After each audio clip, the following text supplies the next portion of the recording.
Aujourd'hui, comme vidéo YouTube, on voulait vous montrer comment Ray a développé la Cité Mirabel. Donc, on va faire une visite de la Cité Mirabel, puis on va vous expliquer en détail comment l'investissement Ray Jr. a commencé, puis comment ça s'est développé d'année en année. Fait qu'on va vous faire découvrir les projets. Donc, venez avec nous, ça va être toute une aventure.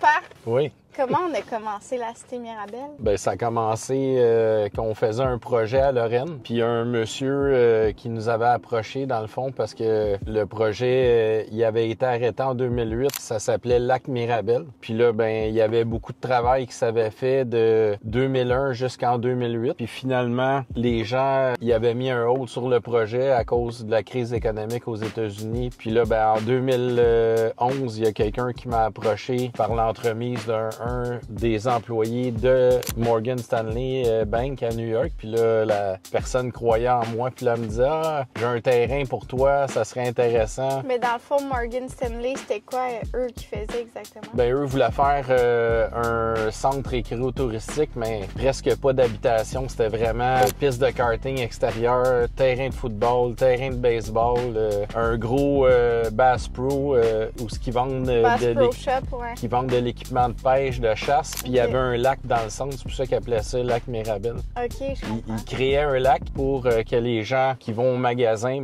puissent essayer des chaloupes, pêcher des poissons.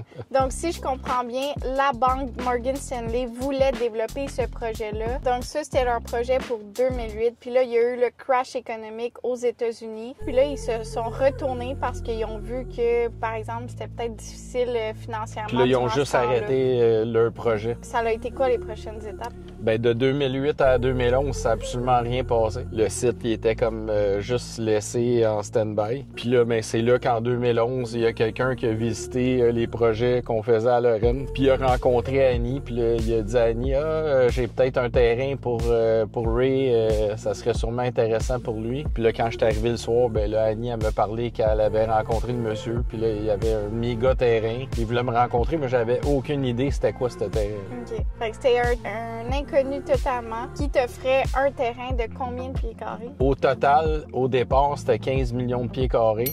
Pour vous donner une idée, 15 millions de pieds carrés, ça équivaut à 260 terrains de football. C'est énorme! C'était tout à développer, fait qu'il fallait couper les arbres, dessoucher, faire les égouts, le sanitaire, le pluvial, les aqueducs, les trottoirs, l'Hydro-Québec, le gaz naturel. Il y avait absolument rien. C'était un terrain, comme on peut voir dans la photo, là, c'était complètement désert total. La photo, on voit que tous les arbres ont été enlevés. Ça, c'est quand que nous, on avait fait le nettoyage, mais avant qu'on fasse le nettoyage, c'était vraiment un terrain zoné blanc pour faire du projet qui était zoné pour ça. C'était pas agricole, c'était vraiment un terrain pour faire du développement. Puis là, ben, un coup j'ai eu mes autorisations de la ville, mais j'ai tout nettoyé le terrain. Fait que ça, si je comprends bien, c'est te notarié à quel moment? Il y a dû avoir des étapes avant que tu puisses commencer à travailler sur le terrain. Il y a eu presque un an de négociations, puis de moi aller là-bas, les rencontrer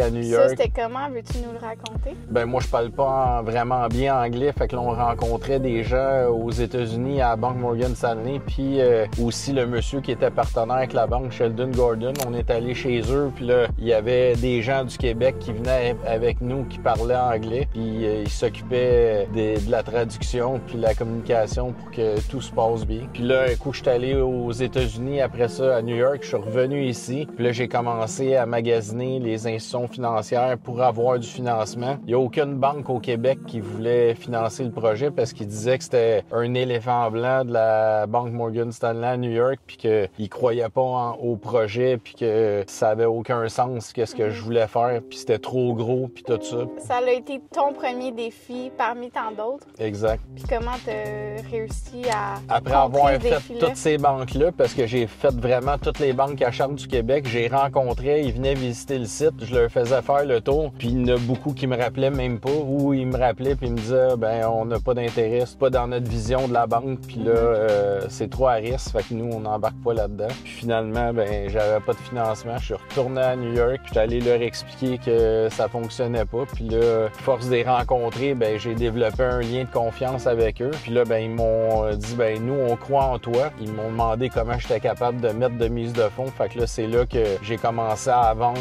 toutes les autos que j'avais dans le concessionnaire, les voitures exotiques puis tout ça. Parce qu'à ce moment-là, tu avais quand même beaucoup d'entreprises. J'avais le centre jardin, j'avais la compagnie de transport en vrac, j'avais la compagnie de déneigement, j'avais la compagnie de paysagement, j'avais les garages où est-ce qu'on entreposait les camions, où est-ce qu'on faisait la maintenance, l'entretien, le fleuriste, la pépinière, c'était huge, là. OK. Fait que là, t'avais tout ça, puis t'avais un terrain vide à développer. Exact. Tu t'es dit, ben là, pourquoi pas tout vendre puis développer un terrain vide? Rien à voir, tout vendre, puis de se ramasser juste avec un terrain, puis de repartir à nouveau à zéro. Fait que là, ça, c'était en quelle année? Ça, c'était en 2011. Puis là, finalement, ben, j'ai tout vendu mes biens que j'avais. Fait que ça a fait plusieurs millions de dollars. Fait que je leur ai tout donné ça en mise de fonds. Puis la balance qu'il fallait que je leur paye, mais ils ont fait une balance de vente pendant 24 mois. Puis il fallait que je les paye avant Noël, dans le fond, 2 ans par la suite. Pour nous donner une idée d'ampleur, tu pourrais-tu dire le montant du terrain?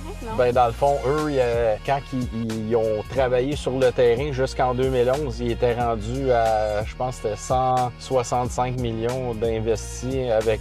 en 2011. Exact, avec le viaduc de Notre-Dame. Ils ont tassé toute la ligne électrique, la grosse power line qui passe dans la Cité Mirabel. On voit les pylônes, à un moment donné, ils changent de place. Ils ont fait le déplacement de ça. Ça a coûté comme, je pense, c'est 12 ou 15 millions. Fait que ça, c'était leur investissement sur le terrain. Exact. Puis eux, ils avaient acheté plein de terrains, plein de monde pour faire un grand terrain. Puis à quel moment t'as notarié finalement? Ben là, finalement, quand on s'est tout entendu avec l'entente, la mise de fonds que j'ai mis, la balance qui restait, puis les conditions aussi, c'était un risque que je prenais parce que dans le fond, ce que je payais pas en terrain, oui, ils me faisaient une balance de vente, mais moi, je développais le terrain puis je faisais de la publicité pour avancer le projet. Puis là, ben, s'il y avait une offre de quelqu'un d'autre, ben finalement, j'avais 30 jours pour soit accoter l'offre ou bien refuser d'accoter l'offre. Okay. Puis là, la personne qui avait fait un offre, ben là, elle pouvait faire l'acquisition du terrain. Fait que, donc, c'est ce qui s'est passé avec le Premium Outlet. Fait qu'à tout moment, je pouvais perdre des bouts de terrain. Okay. Puis là, c'est ça qui est arrivé justement, comme tu dis, avec Smart Center, Premium Outlet, puis Calloway REIT. Mais ils ont fait un offre sur une partie de terrain, mais c'était supérieur à ce que moi, j'avais eu comme prix. Toi, tu avais 30 jours pour les accoter, puis exact. Tu savais que tu serais pas capable de exact. C'était trop onéreux, c'était trop important comme somme d'argent. Puis c'était pas loin de 6 ou 7 millions de pieds carrés sur le 15 millions. Ben, en même temps, est-ce que tu penses que ça a été un avantage sur le développement du projet? Je te dirais que oui, parce que eux sont arrivés comme 1 an après. Puis là, ben moi, ça faisait 1 an que je me battais pour démarrer des projets puis tout ça. Puis toutes les banques, j'allais voir pour faire le projet en petites pièces. Parce que là, au lieu de leur présenter un méga projet... Fait que ça a été ça ta stratégie pour je leur présentais morceau par morceau. Fait que là, les banques avaient moins peur de travailler sur un méga projet. Quand tu parles de morceaux, est-ce que tu veux nous donner un exemple? Oui, bien, le premier qu'on a fait, c'est la halle de la Cité. Puis le premier Luxe Cité, qu'on avait donné un condo à occupation double. Puis c'était comme ça qu'on est allé chercher de la visibilité télé, que les gens commencent à connaître le projet Cité Mirabel. Donc, je te ramène à Premium Outlet. Tu dis que ça t'a emmené de l'avantage. Dans le fond, le Premium Outlet, ce que ça a fait, vu que moi, je le présentais morceau par morceau, les banques voyaient ça moins gros, moins risque, mais ils valorisaient pas le terrain à sa juste valeur.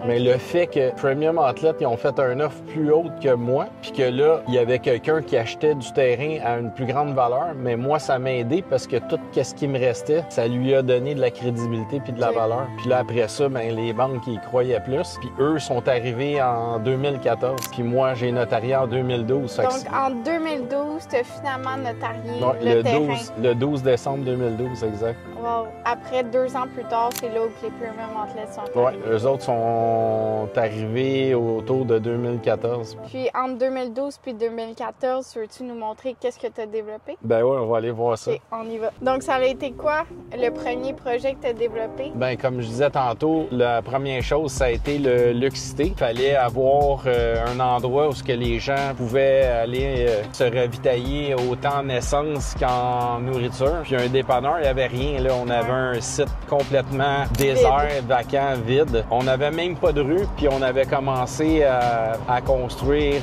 la halte routière qu'on a à la sortie 28. La même chose pour le Luxité. On était complètement dans un champ perdu, sans rue, sans trottoir, sans électricité. On construisait tout ça avec génératrice, des pompes pour envoyer l'eau plus loin de la halte routière. Puis en même temps, ils construisaient le boulevard de Versailles pour qu'on puisse avoir un lien entre la sortie 28 pour se rendre à la halte. Puis après ça, il y a le 90 degrés, la courbe. Puis là, on s'en allait jusqu'au premier Luxité, dans le fond, qui est sur la rue d'Amboise, le premier bâtiment à droite. Ça, récemment, on a retrouvé une photo du premier Luxité. C'est fou parce que quand tu dis que c'était vraiment, il n'y avait rien, là, il n'y avait absolument rien. Puis on le voit dans l'image, là, le Luxité, il est au milieu d'un désert. Oui, c'est incroyable. Ouais, c'est fou. Un coup qu'ils ont terminé la rue, ben nous, en même temps que la rue se construisait, ben nous, on est en train de bâtir le bâtiment. Puis les deux sont terminés simultanément. Puis là, on est allé au notaire, puis les gens ont commencé à déménager. Puis là, ils pouvaient utiliser la rue, mais il y avait au début seulement que ça sur le projet. Là, la rue de Versailles, la halte routière et le Luxité. Là. Puis tu penses que les gens qui auraient acheté à ce moment-là, ça c'était en 2012, 2013? En 2012, on a notarié, puis de 2012 à 2013, ben là, c'était les démarches pour de qui je ferais des projets, quels projets qu'on ferait, créer les concepts. Puis là, ben de 2013, on a commencé à construire, puis on a commencé à livrer les premiers bâtiments en 2014.